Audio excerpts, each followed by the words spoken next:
This is Mr. Little's History Bites, and you are listening to Borderlands.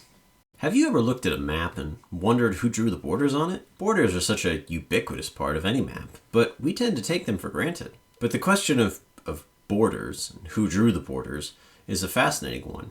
And even more interesting is, how do the borders of the states on the map allow us to imagine the people living within them?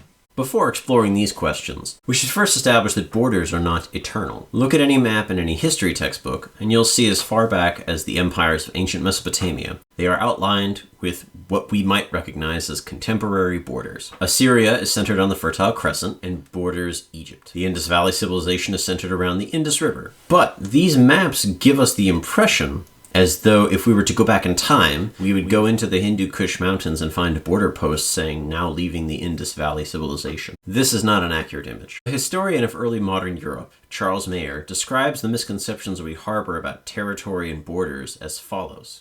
Quote, "The specific boundary lines might change, whether by peaceful means or violent, but the facts of territorial division are seen as permanent as political organizations. In fact, territory and the properties within territory have changed over time and continue to change profoundly." Instead of thinking about a hard border, for most of their history, empires bordered one another via something more akin to a frontier. The frontier, which may give the impression of long, open stretches of vast wilderness, is not that far from the actual situation. While there may have been specific places that were under the clear control of a political authority or empire, such as a capital city or a major port, often the further you got from the center of power, the more vague and unclear it became, and especially in hard-to-reach geographic areas like deserts and mountains. You don't really know when you are officially outside of the kingdom or the empire. In rare cases like Hadrian's Wall or the Great Wall of China, the border was clearly defined. But those were the exceptions. For example, the Polish and Ottoman empires collided for the first time in the early 15th century, but never demarcated their territory until the 17th century, almost 200 years later. To really understand where most modern borders come from, we must fast forward to 18th century Europe, the Enlightenment and the Scientific Revolution. These movements revolutionized the way maps were drawn. The development of rational scientific methods for mathematics meant more accurate measuring tools and advances in astronomy. An increase in printed literature, including maps and the ideas that states should be clearly defined on a map. Powerful rulers wanted clear accountings of the size of their states and the resources at their disposal. Often they commissioned cartographers to map their kingdoms.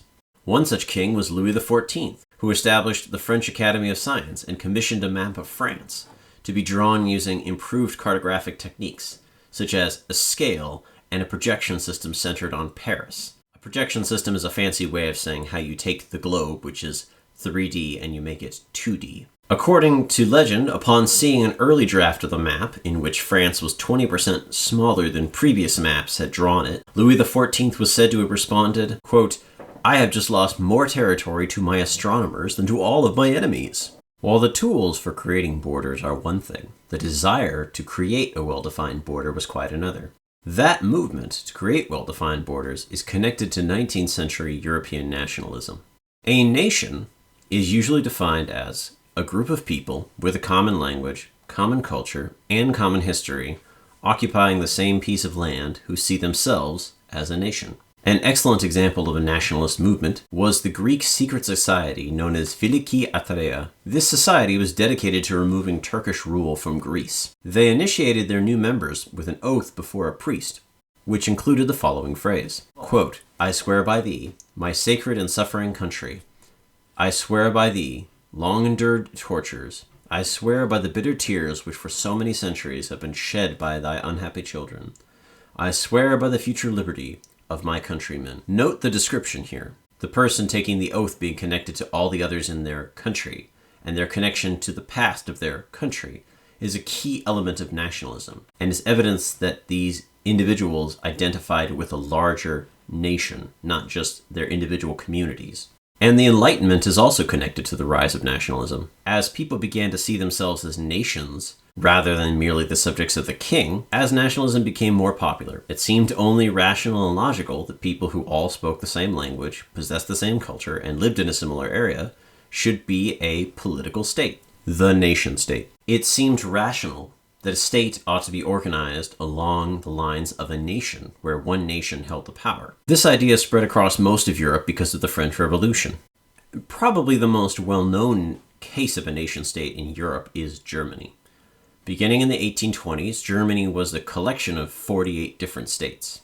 However, via the efforts of individuals like the brothers Jakob and Wilhelm Grimm to collect fairy tales from across Germany into a single canon, as well as the writings of philosopher Johann Goethe, people in these 48 states began to see themselves as German, with a common history and a common culture, with the center of Europe as their homeland. In the end, though, it's important to understand it was only the military power of the German state of Prussia that removed barriers to unification, rival powers such as Austria and France, and finalized the creation of a German state in 1871 with well-defined borders. While the German example is usually held up as the quintessential case study of a nation-state, its story gives us some things to consider. For example, does nationalism come from above, or does it come from below? Yes, the Brothers Grimm went around collecting fairy tales of the people hoping to forge a common identity. But in the end of the day, unification came from above via the military power of one particular German state. That is, of Prussia. The political historian Benedict Anderson described the mid-19th century nationalisms as official nationalisms, saying, quote, "The key to situating state-sponsored nationalism is to remember that it developed after and in reaction to the popular national movements of the 1820s. Additionally, what about the people in this new Germany who did not see themselves as German? A sizable group of people identified themselves as Polish. And in the eastern part of this German state, they made up perhaps 10% of the population. When discussing borders and nation-states, one of the big questions is whose nation gets to draw the border? Historically speaking, countries that resemble nation-states have existed without strictly defined borders. For example, the early modern state of Siam, later known as Thailand, in Southeast Asia, did not have a strictly defined border with its neighbors for much of its history. Near the edges of the known realm, the power of the king was symbolized by large stones with the king's seal. The reach and the authority of the king was determined by these stones, which were placed in strategic areas such as rivers or mountain passes, but not uniformly and not consistently. There might be a stone on one side of a river, and down that river, the stone might be on the other side of the river. Siam only developed its contemporary borders during the age of imperialism, when the British and the French used Siam as a buffer state between their territories. The contemporary borders was the territory between French Indochina and British Burma. The Thai scholar Thongchai Winichakul described the implications of this change.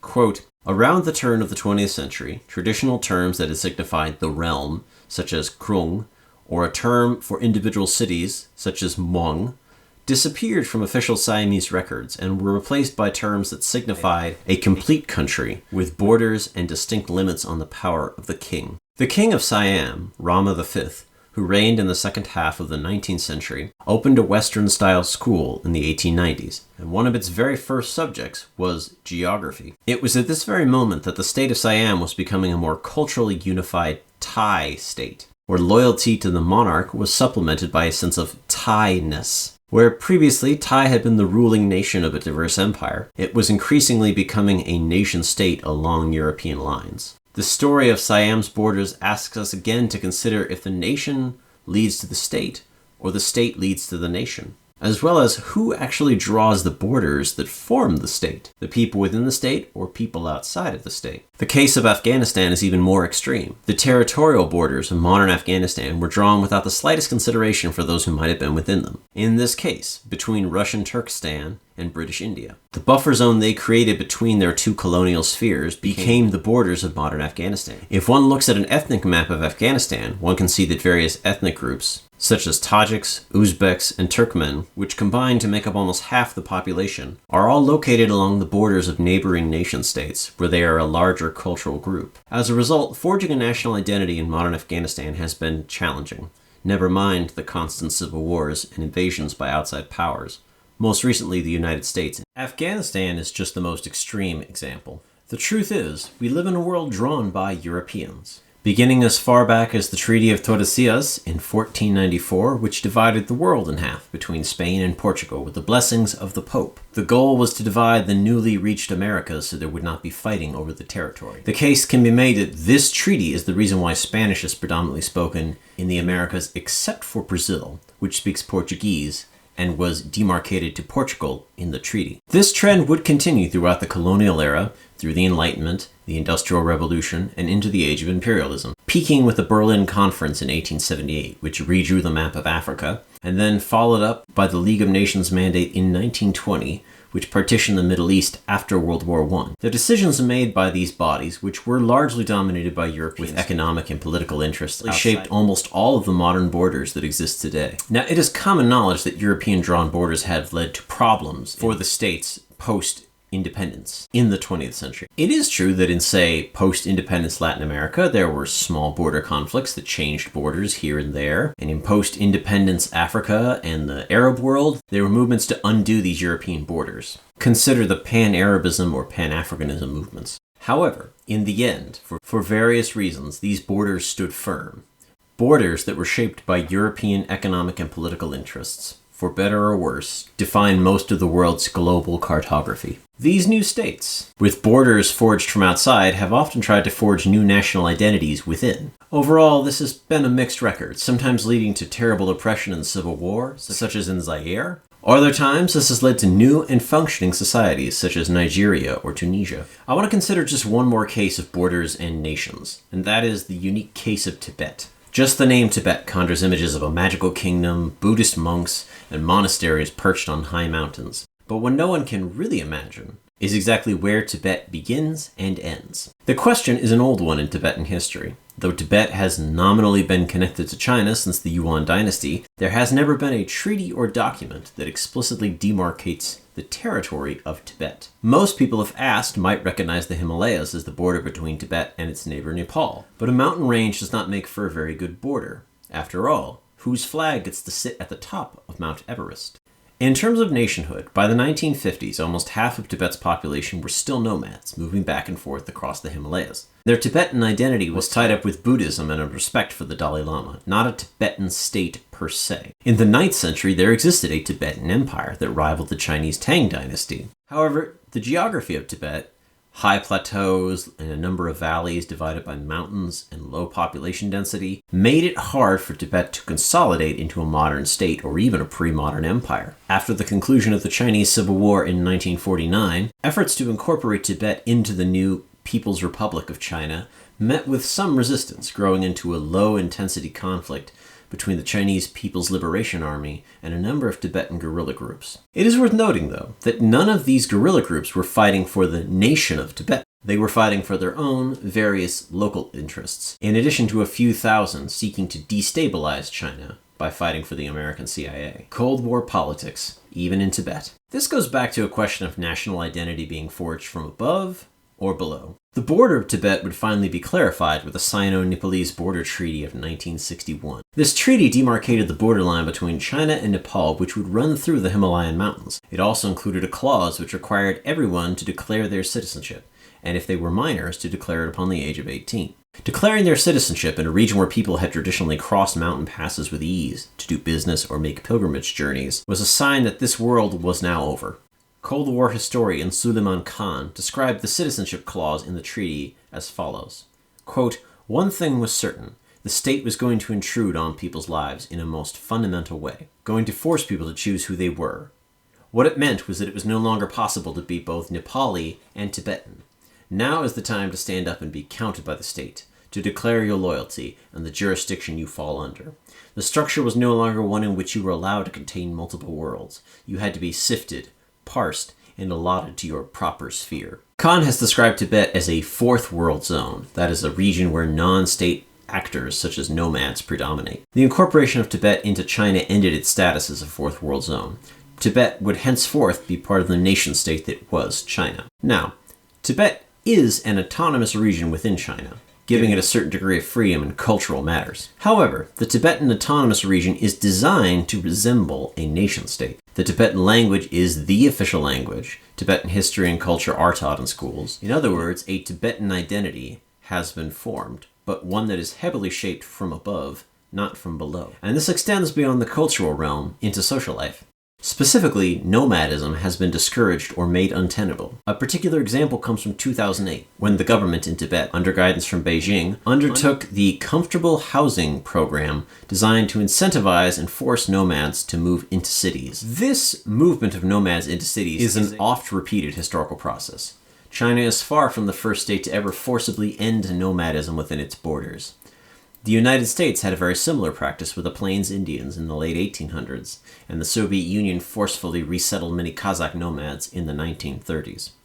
As the power of the nation-state increases, nomadism comes under increased pressure to conform to that state. And perhaps nothing symbolizes the end of the frontier and the establishment of a border than the forced relocation of nomads. The stories of Germany, Siam, Afghanistan, and Tibet remind us that the role of ideas and people in shaping borders is not always a clear relationship. We live in a world dominated by nation-states. But what came first? The nation or the state? Historically, those in power shape the borders, but they need to justify their power. And the nation has proven a convenient way to accomplish this. The concept of nationalism and the nation-state has shaped world history in the last 200 years. And it is worth keeping in mind that the nation-state and nationalism are not eternal, benign, neutral forces. I want to thank you for joining me with this History Bite. I hope you've learned something, but I also hope you walk away with a few questions. This is Mr. Little, and I'll see you next time.